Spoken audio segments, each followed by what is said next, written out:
साल 2025 नवंबर के महीने में घोषी विधायक सुधाकर सिंह का निधन हुआ, जिसकी वजह से अब उस सीट पर उपचुनाव की स्थिति बन गई थी। लेकिन अचानक से एक और दुखद खबर सामने आई कि बीजेपी विधायक श्याम बिहारी जी का निधन हुआ, जिसकी वजह से अब फरीदपुर सीट भी खाली हो गई है। चुनाव आयोग के नियमों के मुताबिक अब इस सीट पर भी उपचुनाव की स्थिति बन गई है। 2027 के चुनाव में 1 साल से अधिक का वक्त बचा है और जो भी यहाँ पर उपचुनाव जीतेगा वह बेहद कम समय के लिए विधायक बना रहेगा। लेकिन इस कम समय में ज्यादा छाप छोड़े, इसके लिए बीजेपी, सपा, बसपा और तमाम पार्टियां अपनी अपनी रणनीतियां बना रही हैं। घोसी सीट से समाजवादी पार्टी विधायक सुधाकर सिंह का निधन हुआ था, जिसके बाद सपा की तरफ से चाचा शिवपाल ने साफ तौर पर ऐलान कर दिया कि उन्हीं के बेटे सुजीत सिंह को हम उम्मीदवार बनाएंगे। जबकि बीजेपी और बीएसपी ने अपने पत्ते नहीं खोले, तो दूसरी तरफ फरीदपुर सीट से बीजेपी क्या करेगी? क्या वो भी परिवारवाद के साथ जाएगी? क्या वो भी सहानुभूति वोट बैंक की तरफ जाएगी? और दूसरी तरफ बीजेपी क्या करेगी, वो तो बात की बात है। लेकिन पिछली बार जो कांटे की टक्कर थी, जिसमें समाजवादी पार्टी महज 3000 से कम वोटों से पीछे रह गई थी इस सीट पर जीत प्राप्त करने के लिए, बहुत तगड़ा मुकाबला था। इस बार जीतने के लिए क्या करेगी? देखा जाए तो पिछली बार जो करीब 14,000 वोट बीएसपी को मिले थे, 89,000 वोट जो सपा को मिले थे और 92,000 करीब वोट प्लस में यहाँ पर बीजेपी को मिले थे। अगर वही 14,000 इस बार सपा के समर्थन में आ जाए तो यहाँ पर बीएसपी और सपा मिलकर खेल कर सकती है, क्योंकि हाल ही में अंदरूनी सूत्रों के मुताबिक मायावती को कांग्रेस की तरफ से ऑफर दिया गया कि वो इंडिया गठबंधन में शामिल हो जाए और इंडिया ब्लॉक में समाजवादी पार्टी भी शामिल है। इसी मुद्दे पर चर्चा करते हैं हमारे खास वरिष्ठ सहयोगी अमन सर से कि यहाँ पर बीएसपी का क्या फैसला रहेगा, क्योंकि सपा और भाजपा की लड़ाई तो जबरदस्त रहेगी। जब दो धुरंधर रहेंगे तो एक न एक जीतेगा, लेकिन कोई तीसरा क्या खेल बिगाड़ेगा या तीसरा चुपचाप यहाँ पर से सिर्फ मुकाबला देखेगा और अपने आप को तैयार करेगा भविष्य के लिए? सर, इस पर आप क्या कहना चाहेंगे? देखिए, बिल्कुल इसमें कोई हैरान करने वाली बात भी नहीं है कि बीएसपी अगर इंडिया गठबंधन में शामिल हो जाए, क्योंकि राजनीतिक लिहाज से देखा जाए तो जिस तरह के हाथ पांव बीएसपी यहाँ पर उत्तर प्रदेश समेत तमाम देश भर में मारती हुई दिखाई पड़ती है, उसका रिजल्ट कोई बहुत पॉजिटिव बीएसपी के लिए सामने नहीं आ रहा। और जिस तरह का जिक्र आपने फरीदपुर सीट के लिए किया है, क्योंकि यहाँ पर बीजेपी के जो विधायक थे, जिस तरह से उनका निधन हुआ है उसके बाद ये सीट खाली हुई है। अब लगातार ये बात चल रही है कि भाई क्या यहाँ से सपा और बसपा मिलकर चुनाव लड़ सकते हैं, क्योंकि रणनीतिक तौर पर देखा जाए तो इस सीट के ऊपर भी बीएसपी और सपा अगर एक साथ दीपक मिल जाते हैं तो ये सीट कभी भी बीजेपी के पक्ष में नहीं जाती। क्योंकि अगर आप आंकड़े देखेंगे तो यहाँ पर नजर आता है कि श्यामलाल बिहारी जो बीजेपी के विधायक थे, जीते थे यहाँ से लगातार दूसरी बार, उनको 37,980 वोट मिलते हैं। और वहीं अगर सपा के विजय पाल सिंह की बात की जाए तो उनको 34,759 वोट मिलते हैं, यानी कि महज 2,921, लगभग 3,000 वोटों के आसपास ये हार जीत का आंकड़ा बन जाता है। लेकिन वहीं अगर बीएसपी के प्रत्याशी शालिनी सिंह की बात करें तो 14,478 वोट उनको मिलते हैं। अब आप जरा गौर करिए कि अगर ये 14,000 वोट अगर सपा की तरफ शिफ्ट हो जाते तो एक बड़ी जीत यहाँ पर सपा प्रत्याशी की हो सकती थी या फिर बीएसपी के प्रत्याशी की हो सकती थी। लेकिन आपस में कंपटीशन करके जिस तरह से यहाँ पर बीजेपी को जीत मिली, तो बीजेपी को भी अंदाजा है कि अगर बीएसपी और सपा एक साथ उत्तर प्रदेश में आते हैं और जो वोट बैंक एक जगह पर अगर शिफ्ट हो जाता है तो बहुत मुश्किल बीजेपी के लिए आने वाले दिनों में होगी। क्योंकि ये भी कहा जाता है कि 2022 का जो चुनाव था उसमें भी लगभग 80-90 सीटें ऐसी थी जो सपा जो थी बीएसपी की वजह से हार गई, जिसमें से फरीदपुर की एक सीट थी जिसका आंकड़ा हम लोगों ने दर्शकों के सामने रखा। अब यहाँ अहम बात यह हो जाती है कि बीजेपी जिनकी ये सीट थी, श्यामलाल बिहारी यहाँ से उनके प्रत्याशी थे, चुनाव जीते थे लगातार दूसरी बार, अब जिस तरह उनका निधन हुआ है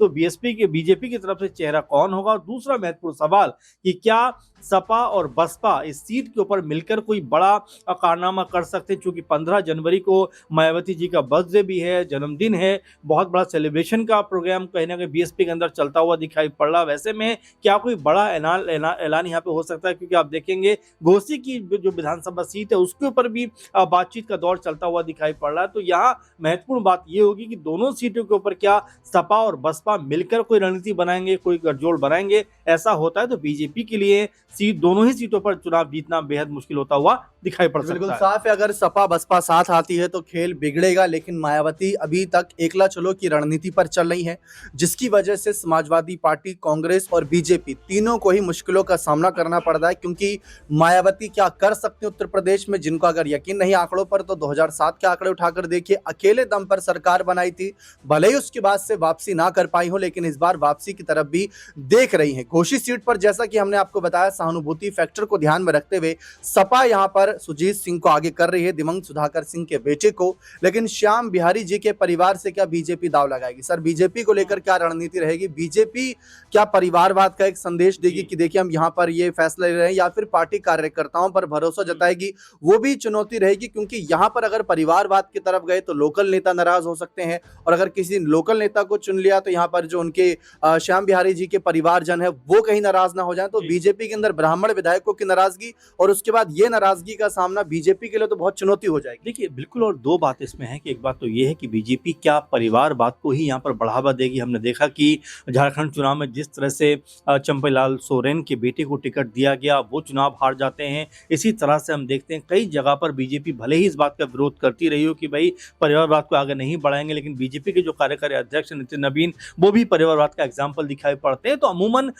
जो बात बीजेपी कहती है उससे पीछे भी हटती हुई दिखाई देती है। लेकिन क्या उत्तर प्रदेश में वही रणनीति पर वो आगे चलते हुए दिखाई पड़े? क्योंकि परिवारवाद के जरिए क्या कोई जो श्यामलाल बिहारी उनके परिवार से कोई जो है चुनाव लड़ने के लिए तैयार होगा, उनकी पत्नी या उनका बेटा या परिवार में से कोई और, ये भी देखना होगा। साथ में बीजेपी की रणनीति इसको लेकर क्या होने वाली, क्योंकि देखिए 8-9 महीने का चुनाव का जो वक्त है वो रह गया। ऐसे में तमाम रणनीतियां लगातार बनती हुई बिगड़ती हुई यहाँ पे नजर आएंगी।